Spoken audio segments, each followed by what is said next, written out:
I'm Sterling Morris with PoliticIt.com. Today we're here in Annapolis, Maryland with Muir Boda, who's the Libertarian nominee for District 1. How's it going today? Going very good. Very nice day. Beautiful day here in our state capital, that's for sure. Well, thanks for being with us. Now, what differentiates you from your competitor who is also the incumbent of this district? Well, my incumbent is Andy Harris, a Republican, and he and I, we have differences on some issues, specifically the NDAA, specifically foreign policy, and our support of more balanced budgets. So that's kind of going to be the contrast of this campaign between he and I. Okay, so you've been on the campaign trail. You've met with many of your potentially soon-to-be constituents. What are they interested in? What are their concerns concerning fiscal issues? Well, I think we have to look at the situation we're in nationally, because we have a $16 trillion national debt, a $1 trillion budget deficit, and it's focusing on changing our policies and ending the status quo.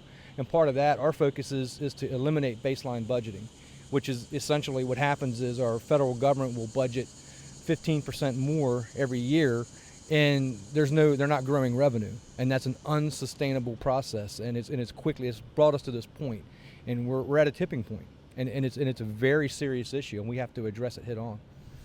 What are Maryland's voters concerned about when it comes to social issues in District 1?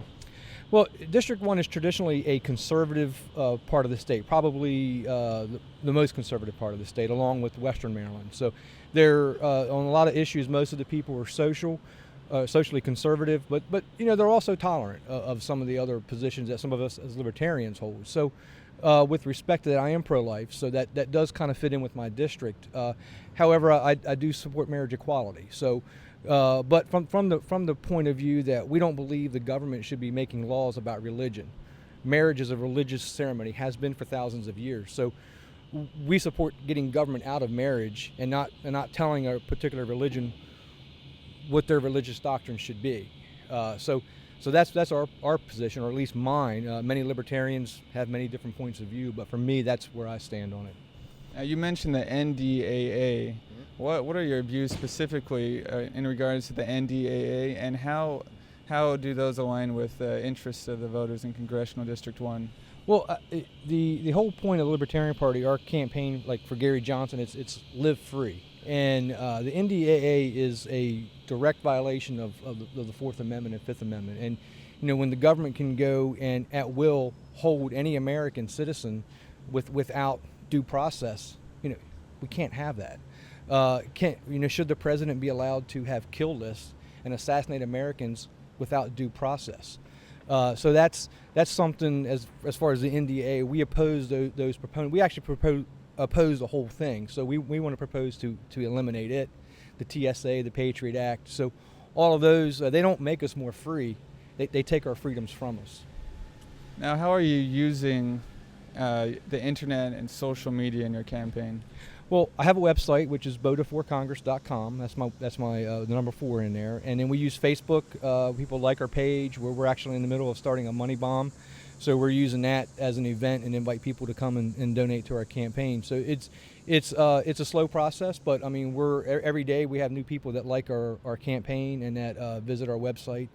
So every day we're growing in viewership, and it's interesting to watch that as people send you comments on your positions or issues and concerns that they have. So it's a good tool, and it brings direct access to the candidates and even to those who are in office. So how is your campaign going? It's tough in a state to be a third-party candidate. So we don't have the millions of dollars that the Democrats and Republicans have. My opponent has raised over $1 million. I've raised about 500. So we realize we can't compete with a war chest like that. So it gives us a certain sense of freedom because we're not beholden to anyone. My positions are my principles, is what I believe, and I'm not for sale. So if somebody wants to contribute to our campaign, it's based on our principles, not to get me to vote for something that I don't agree with. So, as far as a libertarian, if I was elected to Congress, it would be much like Ron Paul, and basically to lobbyists, the door's not open to you because we're here for the people, and we're here to represent the principles of freedom and liberty So how can voters learn more about you? Well, they can go to my website, which is bodaforcongress.com, and that's the number 4 in there. And you can email me at bodaforcongress@gmail.com. Be glad to respond to any questions or comments anybody has. Well, thanks for meeting with us today. All right. Thank you for coming to Maryland. Thanks a lot.